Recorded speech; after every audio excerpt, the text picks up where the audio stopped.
Good day for everybody. We are going to learn A-level literature syllabus. There are six short stories. So we are learning another short story in brief, Everyday Use by Alice Walker. So it's mainly about the caricatures of these false values and passive resistance of Burma.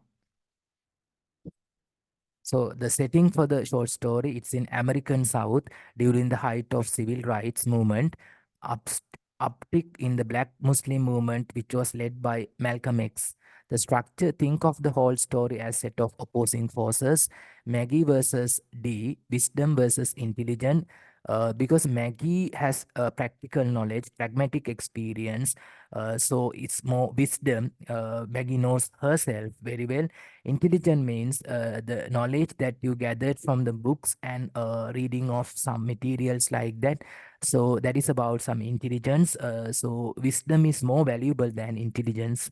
You need to think about the common sense. Everyday use and memorially, memorializing.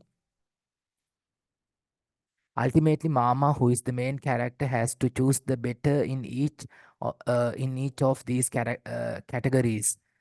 Mama is a round character. He's dynamic. She's dynamic and changes over the course of the story. Themes, heritage, it's something about the valuable thing, everyday use, kind of a cultural thing. Self-awareness, I mean that Mama's awareness about the cultural situation. Wisdom, that is from the Mama's point of view. Intelligence coming from the D's. Power granted character there. Important symbols, the house, the quills, and the names. So name changes, even the sometimes with the passage of time, people changes.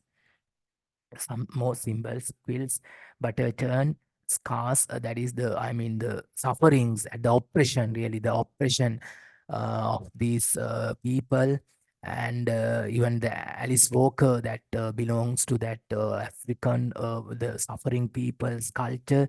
So something, it reminds the scars, names, change in the names, and the clothing, also the cultural norms.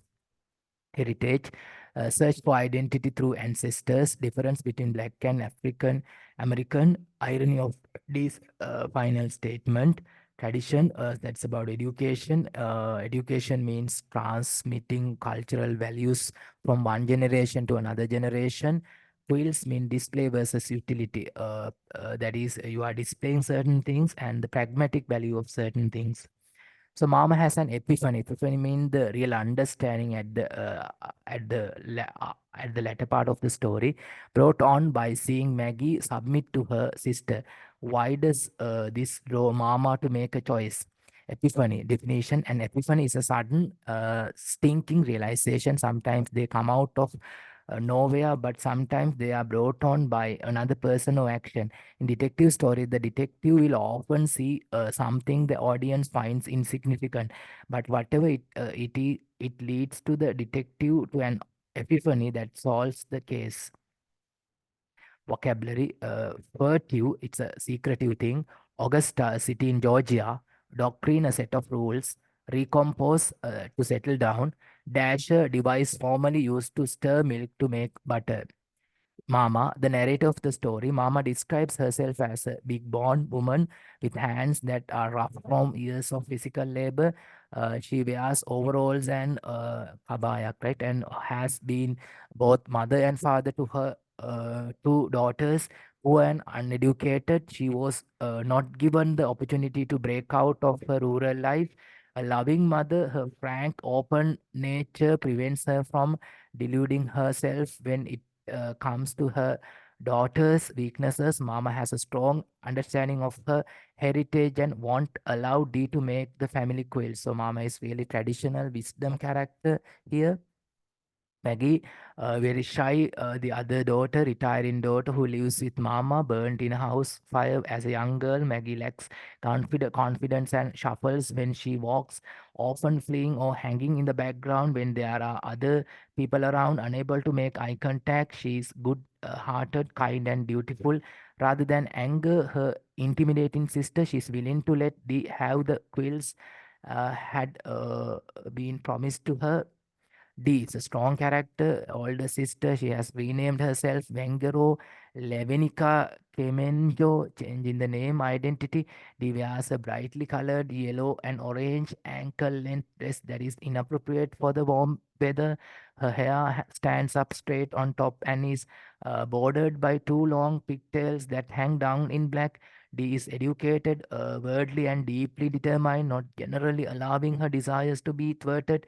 When Mama won't let her have the quills to display, she becomes furious. She claims that Mama and Maggie won't understand their heritage, but she is the one overlooking the important aspects of her family history. Discuss how female characters are victimized in the short story collection, discuss the ill effects of colonization in terms of the short story collection, discuss the theme of oppression, discuss the plot and narrative techniques in the short story collection, taking three short stories. Usually for your A-level exams, we are getting questions, identify the short story that in your view provides the best analysis of resistance to oppression. Write a short introduction to the short story highlighting this aspect. Note that you first need to justify your selection through a brief comparison with the other stories in your syllabus. So when you are getting question like that, you need to have comparative knowledge. Usually one short story is not enough when you're writing a question for your A-level examination. So you need to take some more examples.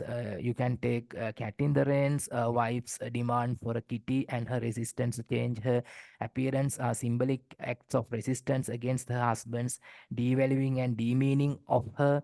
Interpreter of melodies also, you can take Mrs. Das resist the oppression of gendered family roles, but this is temporary and mini crisis brings her back into fall. Since the characters are mainly stereotyped, there isn't much to show except the constraints against much resistance, action and reaction, the hypocrisy of piety, and the division between rich and the poor.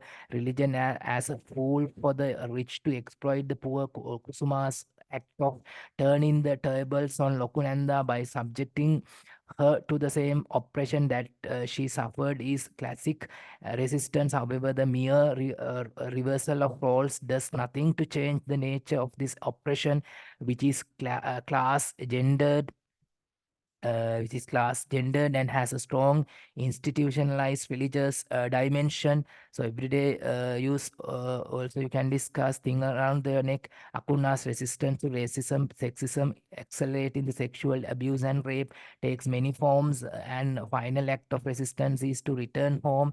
But this doesn't necessarily solve the problem, which is much bigger than national boundaries. Evelyn momentary, fragile, and passive resistance by Evelyn, which is not sustained. Frank's desire to escape to a new life of opportunity and hope is a form of resistance to the stifling and exploitative context their life in. Everyday use. While on the surface it may appear that educated and sophisticated, D is not challenged by Mama and Maggie, who seem to give it to her every whim and fancy.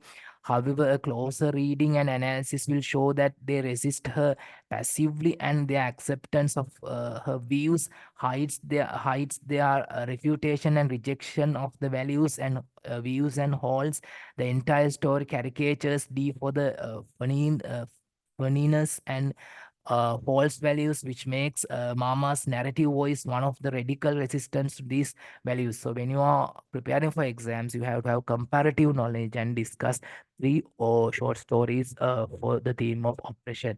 So if you want to get some more details, you can contact me also, and you can enrich your knowledge and prepare well for your exams also.